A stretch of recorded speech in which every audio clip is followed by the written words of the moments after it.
But I wanted to get into economics in this hour because I think that this is really, really important stuff.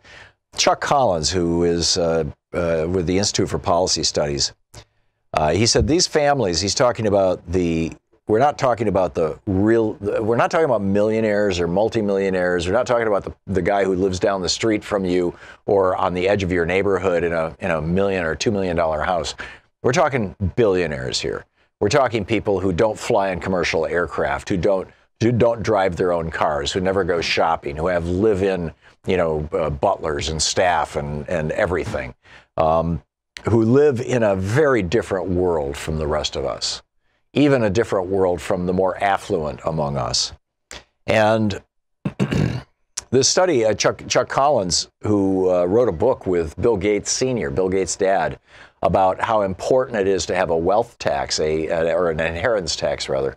The so-called Frank Luntz, renamed it after his efforts were well funded by the Walton family as the so-called death tax.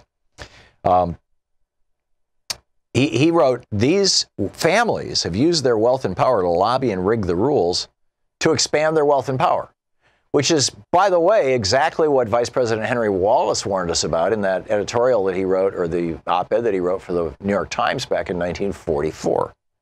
He said, this is the greatest danger to America, is that they will use their money to acquire political power, and then using that political power, they will keep the average working person in eternal subjection. That was the phrase that the Vice President Henry Wallace used. So right now, according to the IPS, the Institute for Policy Studies, these dynastic families in the United States, that's a relatively small number of people. I mean, they're looking at maybe 100 families or thereabouts.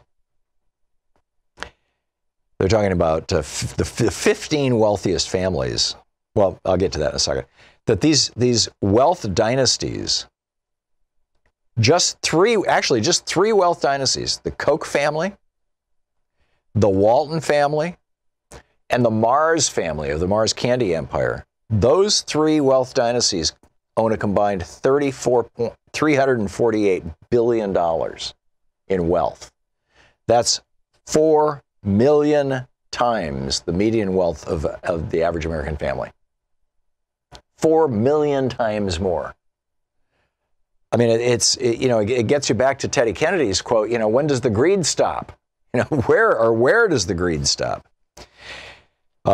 Collectively, if you just look at the 15 wealthiest families on the Forbes 400 list, they're worth $618 billion. But, collectively in America, we're talking, trillions of dollars that are owned by just a very, very small handful of families. So Robert Reich steps into this fray in an op-ed that was published presumably at robertreich.com. The version I saw was over at commondreams.org, titled, "With the GOP once more running the economy into the ground, it's time to start worrying about the next crash." Robert Reich was Bill Clinton's labor secretary. I mean, that's kind of the definition of the establishment, right? Somebody who was a cabinet member in a president's administration, and he was outspoken, but not in a way that made you think he was, wrong or nuts or grandstanding or any of that kind of stuff. He just knows his stuff. He's an economist. He's a professor of economics. And he points out that there's basically one factor which drives a second factor which leads to crashes. And that has to do with something called aggregate demand. Aggregate demand is the ability of working people, the ability of the bottom 90% to buy things. Do they have enough money to buy things? Or are they having to spend all their money on housing and healthcare and transportation and food? And if that's the situation, they've got no money left over to buy toys or books or new computers or anything. And that's more than half of America right now is living paycheck to paycheck and can't deal with a $1,000 expense. 40% of America can't even deal with a $400 expense. So when people get in this position, they stop buying things or their buying slows down. Typically, it continues. They try to maintain their lifestyle for a while using credit, but the average credit card debt in the United States now, per person is over $20,000, or per family is over $70,000, which is shocking. And so anyhow, Robert Reich points out that the thing that causes this is that all that money that working people could be using to buy things, like when I was growing up, when I was a kid, my dad worked in a tool and die shop in Lansing, Michigan, and had a good union job with a pension and good pay and good benefits and all that kind of stuff. And, he would take us out to the movies and he would buy us toys at Christmas. And, we never really wanted for clothing and things. And this was after a couple of years where he was working as a door-to-door Rexair vacuum cleaner salesman and a door-to-door World Book Encyclopedia salesman, where we were living on surplus food from, macaroni and cheese and powdered milk from the surplus store, or this, we called it, from government handouts, basically. But once he got that good job, he could buy things. And he represented the majority of American workers at that time. Well over 2/3 of American workers, because about 1/3 of American workers are unionized, and that sets the floor for wages. Another 1/3 of Americans had basically the same benefits.